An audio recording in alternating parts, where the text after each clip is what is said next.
Episode 1 mister CEO. అది 2500వ సంవత్సరం.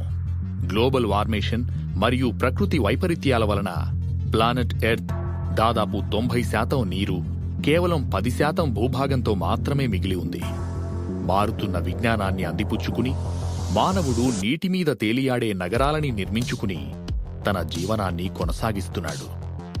Technology ఎంతలా అభివృద్ధి చెందింది అంటే ఆకాశంలో ఎగిరే కార్లు, గంటకి 1000 కిలోమీటర్ల వేగంతో ప్రయాణించే బుల్లెట్ ట్రైన్లు, మనిషికి సంబంధించిన అన్ని పనులు చేసిపెట్టే హ్యూమనాయిడ్స్ అంటే రోబోలు, ఇలా చెప్పుకుంటూ పోతే మనిషి అన్ని రంగాలలోనూ ఎంతో పురోగతిని సాధించాడు.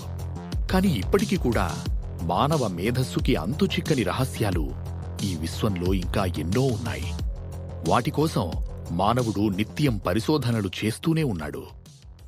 ఆకాశ మార్గం వివిధ రకాల వాహనాలతో రద్దీగా ఉంది. సమయం 11:30. సూర్యుడు దాదాపుగా నడినెత్తికి చేరుకున్నాడు. ఉష్ణోగ్రత 54 డిగ్రీల సెల్సియస్గా నమోదైంది. ఈ డిసెంబర్లోనే ఎండ ఇలా ఉంది అంటే ఏప్రిల్, మే నాటికి 65 డిగ్రీల పైనే ఉండే అవకాశం ఉంది. వివేక్ వర్చువల్ సొల్యూషన్స్ ఆఫీస్ ముందు ఒక ఫ్లయింగ్ కార్ వచ్చి ల్యాండ్ అయింది. ఆ కారులో నుండి 25 సంవత్సరాలలోపు ఉన్న ఒక అందమైన యువకుడు కిందికి దిగాడు. అతడు కార్ దిగగానే కార్ గాల్లోకి ఎగురుతూ ఆటోమేటిక్ పార్కింగ్ స్పేస్కి వెళ్ళింది. కార్ దిగిన వ్యక్తి పేరు ధ్రువ, వివేక్ గ్రూప్స్ ప్రస్తుత CEO. Dhruva office main door దగ్గరికి రాగానే రెటీనా స్కాన్తో welcome to mister Dhruva, welcome to the office అని డిజిటల్ సెక్యూరిటీ వాయిస్తో ఆటోమేటిక్గా డోర్ ఓపెన్ అయింది. ధ్రువ ఆఫీస్ లోపలికి ఎంటర్ అయ్యాడు. అతను చాలా టెన్షన్గా ఉన్నాడు. ధ్రువ CEO క్యాబిన్ లోపలికి ఎంటర్ అయ్యే సమయానికి అక్కడ కొద్దిమంది అతని కోసం వెయిట్ చేస్తూ ఉన్నారు.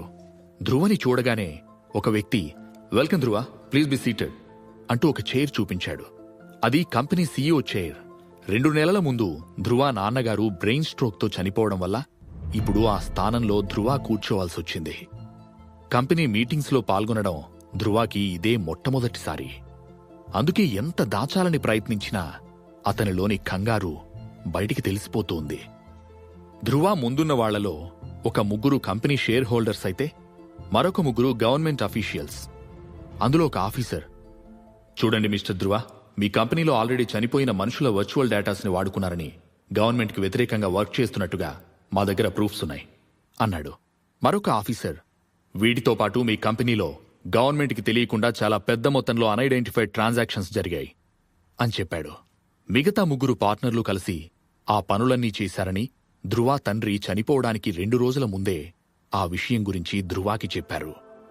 ఆ నేరాన్ని ధ్రువ తండ్రి మీదకొచ్చేలా ప్లాన్ చేశారు. నిజానికి ధ్రువ తండ్రి చావుకు కారణం కూడా ఆ 3. కాని ఈ విషయం ధ్రువకి తెలియదు. మీ కంపెనీ చేసిన పనుల్ని దేశద్రోహం చర్య కింద పరిగణించి మీ కంపెనీని వెంటనే సీజ్ చేయాలని హైయర్ అఫీషియల్స్ నుండి మాకు ఆర్డర్స్ వచ్చాయి. మీ కంపెనీని, ఆస్తుల్ని సీజ్ చేయడంతో పాటు గవర్నమెంట్కి పెనాల్టీగా 5,000 కోట్ల రూపాయలని చెల్లించాల్సి ఉంటుంది.